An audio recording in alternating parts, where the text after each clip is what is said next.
बच्चों, हम लोग हाइपर कंजुगेशन के 2 वीडियो अपलोड देख चुके हैं। पहले वाले में हाइपर कंजुगेशन की डिफिनीशन, हाइपर कंजुगेशन क्या होता है।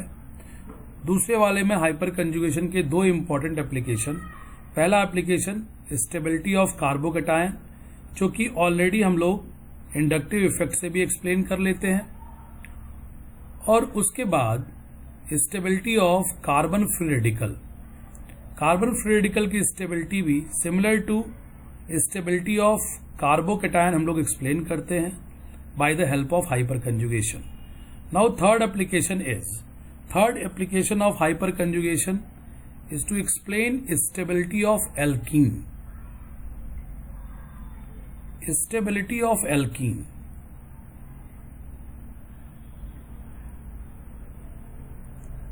Stability of alkene. अगर हम एक एल्कीन लें डबल बॉन्डेड कार्बन के साथ, एक एल्कीन ऐसा एज्यूम करें जिसमें डबल बॉन्डेड कार्बन के नेक्स्ट या उससे जुड़ा हुआ एक कार्बन मौजूद हो। अब डबल बॉन्डेड कार्बन से जुड़े हुए कार्बन को हम लोग एल्कीन में अल्फा कार्बन बुला लेते हैं। तो डबल बॉन्डेड कार्बन में हाइपर कंजुगेशन कैसे लगेगा? One of the pi bond carbon to carbon, suppose ये एक कार्बन पे डिलोकलाइज करता है राइट वाले पे। वैसे तो रेजोनेंस में किसी भी कार्बन पे पाई इलेक्ट्रॉन जा सकता है, हमको एक पॉसिबल अरेंजमेंट बनाना पड़ता है, लिविस डॉट स्ट्रक्चर का एक और अरेंजमेंट दिखाना है, तो राइट लेफ्ट किसी भी कार्बन पे हम इस पाई इलेक्ट्रॉन को शिफ्ट कर सकते थे, जो कि इन दोनों कार्बनों के बीच में शेयर्ड है। चलिए, हमने राइट वाले पे अगर किया तो इमीडिएट हमारे कॉन्सेप्ट में ये आएगा कि राइट वाला कार्बन जिसपे इलेक्ट्रॉन पाई इलेक्ट्रॉन जा रहा है वो इलेक्ट्रॉन को गेन कर रहा है। उसमें एक इलेक्ट्रॉन सी लेफ्ट का था, एक सी राइट का, दोनों सी राइट पे पहुंच रहा है। तो राइट वाले कार्बन को एक्स्ट्रा इलेक्ट्रॉन मिल रहा है, तो इसके ऊपर हम एक इलेक्ट्रॉन पेयर दिखाएंगे और इसको नेगेटिव चार्ज दिखाएंगे, क्योंकि इसको लेफ्ट वाले कार्बन का एक एक्स्ट्रा इलेक्ट्रॉन मिल रहा है। और अगले स्ट्रक्चर में हम ये कहेंगे कि इस एरो के मूवमेंट से इलेक्ट्रॉन जो मूव कर रहा है लेफ्ट वाले कार्बन पे पॉजिटिव आएगा। अब जैसे ये पॉजिटिव चार्ज कार्बन बना तो ये कार्बोकैटायन के रूप में बिहेव किया, और कार्बोकैटायन के next carbon alpha carbon hydrogen, immediate यहां पे हाइपर कंजुगेशन लग जाएगा। आपको मेरी बात समझ में आ रही होगी, मैं फिर से एक बार आपको बताता हूं। देखिए यहां क्या है, यहां हम लोग हाइपर कंजुगेशन कैसे डील कर रहे हैं कि यहां पाई बॉन्ड है कार्बन कार्बन के बीच में। इस पाई बॉन्ड में एक इलेक्ट्रॉन लेफ्ट कार्बन का, एक इलेक्ट्रॉन राइट कार्बन का। अब इसको रेजोनेंस में मतलब क्या, लिविस डॉट स्ट्रक्चर का एक और पॉसिबिलिटी। तो हम इस दोनों के दोनों पाई इलेक्ट्रॉन को उठा के अगर रेजोनेंस के द्वारा एक किसी कार्बन पे राइट वाले पे शिफ्ट कर दिए, तो ये राइट वाला कार्बन 2 इलेक्ट्रॉन ऑब्टेन कर रहा, जिसमें एक लेफ्ट वाले कार्बन का है और एक राइट वाले कार्बन का खुद का इलेक्ट्रॉन है। तो अगर आपसे पूछे राइट वाले कार्बन पे कितना एक्स्ट्रा इलेक्ट्रॉन आया, तो एक एक्स्ट्रा इलेक्ट्रॉन आया जो कि लेफ्ट वाले कार्बन का था। इस बॉन्ड पेयर से एक एक्स्ट्रा इलेक्ट्रॉन राइट वाले कार्बन को मिला। राइट वाला कार्बन नेगेटिव, लेफ्ट वाला पॉजिटिव। जैसे ये पॉजिटिव चार्ज कार्बन बना ये वाला, इमीडिएट उसके next alpha carbon hydrogen bond hyper conjugation से यहां शिफ्ट कर जाएगा। तो यहां अगर आप देख रहे हैं तो हाइपर कंजुगेशन स्ट्रक्चर लग रहा है, और इसमें क्या हो रहा है कि एक एक्स्ट्रा स्ट्रक्चर बन रहा है जिसमें ये alpha carbon hydrogen 2 bond as it is intact रहेंगे। एक H+ यहां से लिबरेट होता हुआ दिखा, और ये डबल बॉन्ड और कार्बन ये, और एक ये कार्बन राइट वाला जिसके ऊपर आप एक ये नेगेटिव चार्ज दिखाएंगे। तो अगर ये अल्फा कार्बन हाइड्रोजन आपका एक निकला तो बाकी 2 भी निकल सकते हैं। इसके 2 और एक्स्ट्रा स्ट्रक्चर बन जाएंगे। कैसे? तो अगला अल्फा कार्बन हाइड्रोजन डिटैच कीजिए H+ के रूप में, लेकिन पहले वाले को अटैच कर दीजिए ऐसे करते हुए।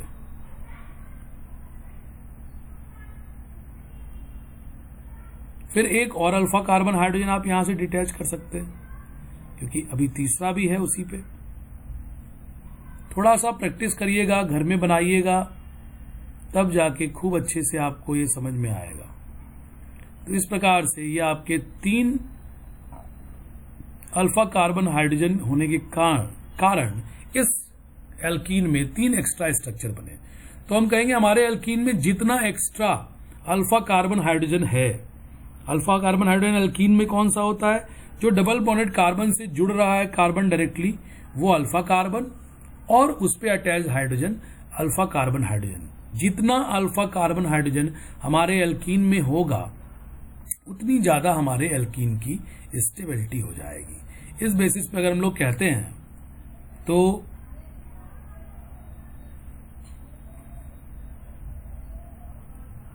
अगर मैं आपके सामने एल्कीन बनाऊं, CH2 डबल बॉन्ड CH2, इसमें no alpha CH, no hyper conjugating structure. इसकी तुलना में अगर आप आएंगे यहां पे, तो इस एल्कीन में ये अल्फा कार्बन हो जाएगा डबल बॉन्ड से जुड़ा हुआ, 3 अल्फा CH, 3 HCS। तो आप कहेंगे प्रोपीन की स्टेबिलिटी इथीन से ज्यादा है। और प्रोपीन हम कैसे प्रोड्यूस कर रहे हैं? इथीन के एक हाइड्रोजन को, इस लेफ्ट वाले कार्बन पे 2 हाइड्रोजन हैं, एक हाइड्रोजन को हटा के एक एल्किल ग्रुप मैंने मिथाइल लगा दिया। तो इथीन से प्रोपीन जो है वो कैसे बन रहा है? इस कार्बन का एक हाइड्रोजन सब्स्टिट्यूट कर दिया जा रहा है मिथाइल ग्रुप से। तो हम कहेंगे इथीन से प्रोपीन में जाते समय मैंने alkyl group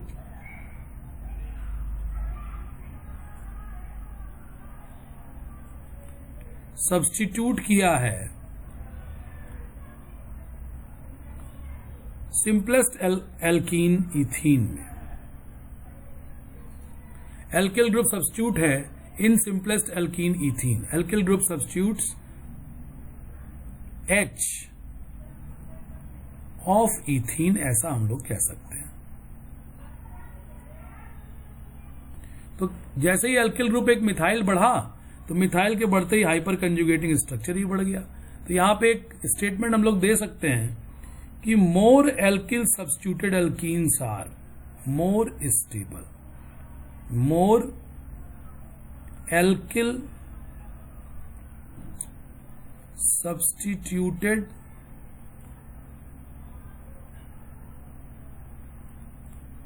alkenes are more stable, क्योंकि उसमें ज्यादा अल्फा कार्बन हाइड्रोजन बॉन्ड होते हैं। तो अगर इसमें कहा जाए CH2 डबल बॉन्ड CH2 से ज्यादा स्टेबल हो जाएगा CH3, CH double bond CH2 से ज्यादा स्टेबल हो जाएगा CH3, CH3 double bond CH2 से ज्यादा स्टेबल हो जाएगा CH3, CH3 double bond CH3 and CH3। या अभी एक ही यहाँ पे एक हाइड्रोजन रहने दीजिए, और इससे भी ज्यादा स्टेबल हो जाएगा जब सारे हाइड्रोजनों को आप मिथाइल से सब्स्टिट्यूट कर देंगे, तो ये इन सबों में मोस्ट स्टेबल हो जाएगा।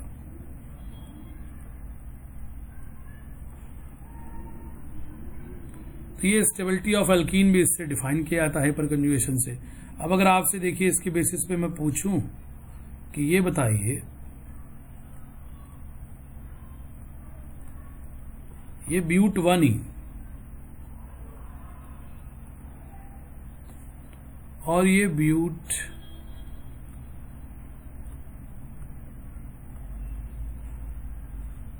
2E, बताइए इन दोनों में ज्यादा स्टेबल कौन सा एल्कीन है? तो it is but 2E is more stable than but 1E। क्यों?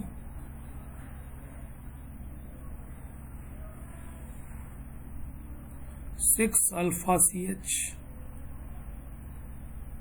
6 hyper conjugating structure, 2 alpha CH, 2 hyper conjugating structure. So we can discuss the stability of alkene on the basis of hyperconjugation. It is the third application of hyperconjugation.